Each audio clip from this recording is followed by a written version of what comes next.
Ute og jogger! Langt oppe i Tinn kommune.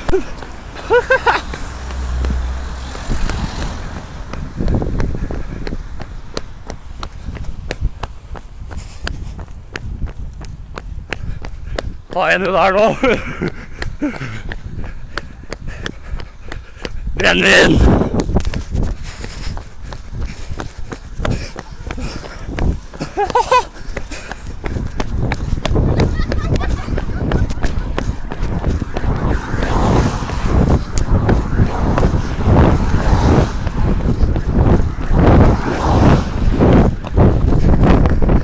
Ja, hvordan synes det går nå? Nå er det på NRK! Går det bra? NRK! Er TV 2! Går det bra? Du ser ganske svett ut da du løper!